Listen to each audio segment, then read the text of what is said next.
অভিশপ্ত ও নির্যাতিত ইহুদি জাতি হঠাৎ কিভাবে এত শক্তিশালী হলো? ইসলাম, খ্রিস্টান ও ইহুদি তিনটি ধর্মেরই সূত্র একটি জায়গা থেকে, তবুও কেন পরস্পরের শত্রু? আজকের ভিডিওতে আমরা জানবো 4000 বছর আগে থেকে শুরু হওয়া তিনটি ধর্মের জন্মলগ্ন এবং ইহুদি ও মুসলিম জাতির উত্থান পতনের ইতিহাস।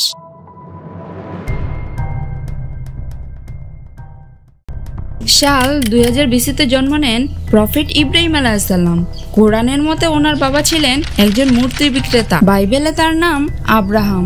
তার জন্মের আগে মানুষ বহু ঈশ্বরে বিশ্বাসী ছিল, অর্থাৎ ঈশ্বর একজন হতে পারে এমন ধারণা মানুষের ছিল না। ইব্রাহিম নবীর জন্মের পর তার মাধ্যমেই একেশ্বরবাদী বিশ্বাস ও ধারণা মানুষের চিন্তায় ঢুকে যায়, অর্থাৎ ইসলাম, ইহুদি ও খ্রিস্টান তিনটি ধর্মের বিশ্বাস একই। সবাই এক ঈশ্বরে বিশ্বাসী ও পরকালে বা শেষ বিচারে বিশ্বাসী। ইব্রাহিম নবীর 3 জন স্ত্রী ছিল, সারা, হাজেরা ও কেতুরা। তার মোট 8 জন পুত্র সন্তান ছিল। হাজেরার গর্ভে জন্ম নেন হযরত ইসমাইল আলাইহিসসালাম। এই ইসমাইল আলাইহিসসালামের বংশ থেকেই পরবর্তীতে জন্ম নেন ইসলাম ধর্মের প্রফেট মুহাম্মদ সাল্লাল্লাহু আলাইহি সাল্লাম। সারার ঘরে জন্ম নেন হযরত ইসাক আলাইহিসসালাম। এই ইসাকের বংশ থেকেই পরবর্তীতে জন্ম নেন হযরত ইয়াকুব, মুসা, দাউদ ও ঈসা সহ অধিকাংশ নবী। ইহুদি ধর্মে ইসাক আলাইহিসসালামের বংশ খুব গুরুত্বপূর্ণ, কারণ ইসাক আলাইহিসসালামের পুত্র ইয়াকুব আলাইহিসসালামের বংশ থেকেই পরবর্তীতে বনি ইসরাইলের গোত্র প্রতিষ্ঠিত হয়। ইয়াকুব আলাইহিসসালামের আরেক নাম ছিল ইসরায়েল, তাই ওনার পুরো বংশকেই বলা হয় বনি ইসরায়েল। বনি ইসরায়েল গোত্র থেকে ঈসা আলাইহিসসালাম জন্ম নেন, কিন্তু তবুও ইহুদিরা ঈসা আলাইহিসসালামকে নবী বা দূত হিসেবে মেনে নেয় নাই।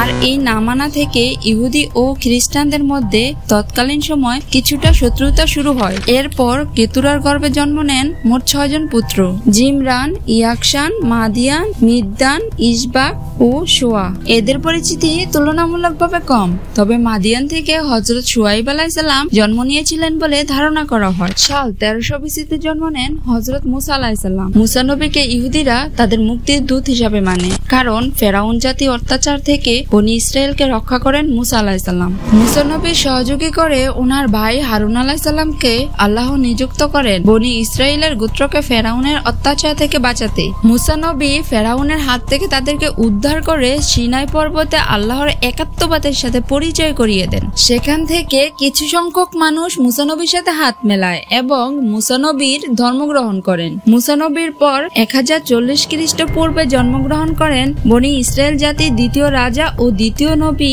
হযরত দাউদ আলাইহিসসালাম। তিনি ছিলেন বনি ইসরায়েল জাতির ক্ষমতাবান একজন নবী। ইহুদিরা দাউদ নবীকে তাদের দ্বিতীয় নবী ও দ্বিতীয় রাজা হিসেবে মানে। তার উপর আল্লাহ জবুর কিতাব নাজিল করেন। দাউদ নবী বনি ইসরায়েলদের জন্য একটা উপাসনালয় বানাতে চেয়েছিলেন, কিন্তু আল্লাহ তাকে সেই দায়িত্ব দেননি, কারণ তার জীবন ছিল রক্তপাত ও যুদ্ধের মধ্য দিয়ে গঠিত। ফলে এই কাজের দায়িত্ব অর্পণ করা হয় হযরত সুলাইমান আলাইহিসসালামের উপর। দাউদ নবীর ছেলে ছিলেন হযরত সুলাইমান আলাইহিসসালাম। সুলাইমান নবীকে ইহুদি জাতিরা তাদের তৃতীয় রাজা ও নবী হিসেবে মানে এবং তাদের প্রথম টেম্পল তৈরির জন্য তাকে সম্মানও করে থাকেন। এই টেম্পল হলো বর্তমান জেরুজালেমে অবস্থিত মসজিদুল আকসার স্থানে, যা কিনা ইহুদিরা দাবি করে থাকে। মসজিদুল আকসার ইতিহাস নিয়ে আরো বিস্তারিত পরবর্তী কোনো ভিডিওতে আলোচনা করব। সুলাইমান নবীর ইন্তেকালের পরে তার ছেলে রেহবোয়ামের শাসনামলে ইহুদি রাজ্য 2 ভাগে বিভক্ত হয়ে যায়। উত্তরের ইসরায়েল রাজ্য 10টি গোত্র নিয়ে এবং দক্ষিণে জুদা রাজ্য 2টি গোত্র নিয়ে। এই বিভক্তি ইহুদিদের উপরে ডেকে আনে ঘোর বিপদ। অ্যাসিরীয় সাম্রাজ্যের মাধ্যমে 722 বিসিতে উত্তর ইসরায়েলি রাজ্যের পতন হয় এবং 586 বিসিতে দক্ষিণে জুদা রাজ্যের পতন ঘটায় ব্যাবিলনরা। শুধু পতনই ঘটায়নি, ব্যাবিলনের রাজা নেবুকাদনেজার সুলাইমান নবীর তৈরি ইহুদিদের প্রথম মন্দিরটিও ধ্বংস করে দেয়। ব্যাবিলনরা ইহুদিদেরকে নির্বাসনে পাঠিয়ে তাদেরকে ফেরাউনের মতোই অত্যাচার শুরু করে। এরপর পার্সিক রাজা সাইরাস ব্যাবিলন জাতিকে যুদ্ধে পরাজিত করে ক্ষমতায় আসে। সাইরাস রাজা এসে ইহুদিদেরকে আংশিক মুক্তি দেয় এবং দ্বিতীয়বারের মতো তাদের টেম্পল তৈরির জন্য অনুমতি দেয়। দ্বিতীয় টেম্পল তৈরির 586 বছর পরে রোমান জেনারেল টাইটাস জেরুজালেম দখল করে এই টেম্পল আবার ধ্বংস করে দেয়। আর এই এই ধ্বংসই ইহুদি জাতির মোড় ঘুরিয়ে দেয়, কারণ ইহুদিদের উপাসনার একমাত্র কেন্দ্র ছিল এই মন্দির। তারা মন্দিরে পশু কুরবানি করত, ধর্মীয় চর্চা করত, পুরোহিতদের বয়ান ছিল এবং ধর্মীয় সকল উৎসব মন্দিরেই পালন করত। কিন্তু এটি ধ্বংসের পর তাদের পশু বলি সম্পূর্ণ বন্ধ হয়ে যায়। তাওরাত পাঠ এবং ধর্মীয় উপাসনা ঘরে বসেই করত। এরপর চলে আসে ইসলামী যুগ। 570 খ্রিস্টাব্দে নবী মুহাম্মদ সাল্লাল্লাহু আলাইহি সাল্লামের জন্মের পর পৃথিবীতে জন্ম হয় নতুন এক জাতির, মুসলিম জাতি। মুসলিমরা খুব অল্প সময়ে খুব ক্ষমতাবান হয়ে ওঠে। দিকে দিকে সারা পড়ে যায় মুসলিমদের। হযরত মুহাম্মদ সাল্লাল্লাহু আলাইহি সাল্লাম ও মদিনার ইহুদিদের মধ্যে বেশ কয়েকবার চুক্তি হয়। এর মধ্যে অন্যতম চুক্তি হলো সাইফাতুল মাদিনা বা মদিনা সনদ। এই চুক্তি ছিল একটি শান্তিপূর্ণ চুক্তি, কিন্তু ইহুদিরা এই চুক্তি ভঙ্গ করে। বনু কাইনুকা, বনু নাজির এই দুটি ইহুদি গোত্রেই নবী মুহাম্মদের সাথে সমস্ত চুক্তি ভঙ্গ করে এবং গভীর ষড়যন্ত্রে লিপ্ত হতে থাকে। তবে সব ইহুদিরাই ষড়যন্ত্র করেনি। কিছু এন্টি মুসলিম ইহুদি ছিল যারা মুহাম্মদ সাল্লাল্লাহু আলাইহি সাল্লামকে নবী হিসেবে মেনে নিতে পারে নাই। পরবর্তীতে বিচার ও সঠিক তদন্তের মাধ্যমে প্রতিটা অপরাধীরই শাস্তি নিশ্চিত করেছিলেন প্রফেট মুহাম্মদ সাল্লাল্লাহু আলাইহি সাল্লাম। এসব ব্যাপারে আমরা সবাই জানি। এবার আসি মূল বিষয়ে। মুহাম্মদ সাল্লাল্লাহু আলাইহি সাল্লামের ইন্তেকালের পরে মুসলমানদের মধ্যে অনেক দ্বন্দ্ব ও বিভাজন সৃষ্টি হয়। সমস্ত সাহাবীদের মধ্যে একটা রেষারেষি তৈরি হয়। তবে সমস্ত দ্বন্দ্ব আর কোলাহলের মধ্যেও খোলাফায়ে রাশিদিন টানা 30 বছর ক্ষমতায় থেকে ইসলাম প্রচার করতে থাকে। এই সময় ইহুদিরা ইরাক, মিশর, সিরিয়া ও পারস্যে ছড়িয়ে বসবাস করত।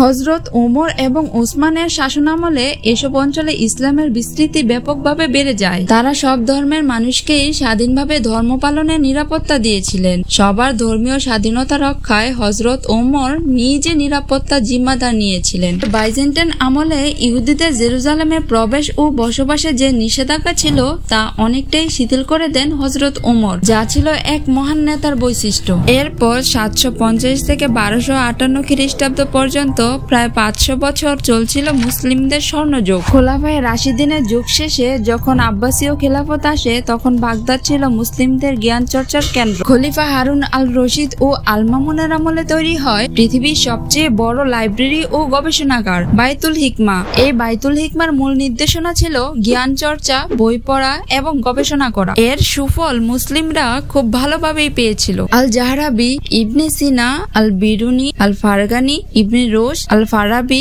ইবনে হাইথাম, আল ইদ্রিসি সহ আরো কত শত শত বৈজ্ঞানিক, দার্শনিক, গণিতবিদ, জ্যোতির্বিদ, চিকিৎসাবিদ, অপটিক্স তৈরি হচ্ছিল মুসলিমদের ঘরে ঘরে। আল খাওয়ারিজমের নাম না বললেই নয়। এই লোক ছিলেন ওই যুগের আইনস্টাইন। আমরা যে এখন গুগল, ইউটিউব, ফেসবুক ইউজ করি এবং সেখানে যেই অ্যালগোরিদম সেট করা, সেই অ্যালগোরিদম নাম করা হয়েছে এই খাওয়ারিজম গণিতবিদের নামকরণে। তার লেখা গণিত বইগুলো ইউরোপে অনুবাদ হওয়ার সময় ল্যাটিন ভাষায় তার নামকরণ হয় অ্যালগোরিদমি এবং সেখান থেকেই অ্যালগোরিদম। আরো মজার বিষয় হচ্ছে আল জেব্রা শব্দটিও এসেছে তার বই আল কিতাব আল মুক্তাসার ফি হিসাব আল জাবর মোকাবালা থেকে, অর্থাৎ কমপ্লেশন এন্ড ব্যালেন্সিং এর মাধ্যমে গণনা করা। তিনি চন্দ্র, সূর্য, গ্রহের গতিবিধি বিশ্লেষণ করেন, মানচিত্র নির্মাণ ও পৃথিবীর বিভিন্ন অঞ্চলের বর্ণনা দিতেন। মুসলিমরা তখন গ্রিক, ভারতীয়, পারস্য ও মিশরীয় জ্ঞান অনুবাদ করে সংরক্ষণ করত। প্লেটো, এরিস্টটল, ইউক্লিড, গেলেন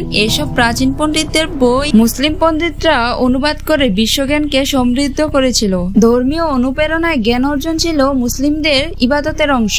মুসলিম বিশ্ব হয়ে উঠেছিল প্রথম বৈশ্বিক জ্ঞানভিত্তিক সভ্যতা। এত কিছুর মধ্যেও ইবনে সিনা ও ইবনে রুশদের কিছু দর্শনকে বিদআত ও ধর্মবিরোধী বলে ফতোয়া চালু হয়। ফারাবি ও ইবনে সিনার মতবাদকে কুফরি মতবাদ বলে অপবাদ দিতেন ইমাম গাজ্জালি। নিজেদের মধ্যে এই কোলাহলের ভেতরে পড়েই ধীরে ধীরে মুসলিমদের জ্ঞান চর্চার ক্ষেত্র ভেঙে পড়তে থাকে এবং বড় ধ্বংসটা হয় 1258 সালে। বাকি ধ্বংস ও উত্থান পতনের ইতিহাস জানাবো দ্বিতীয় পর্বে।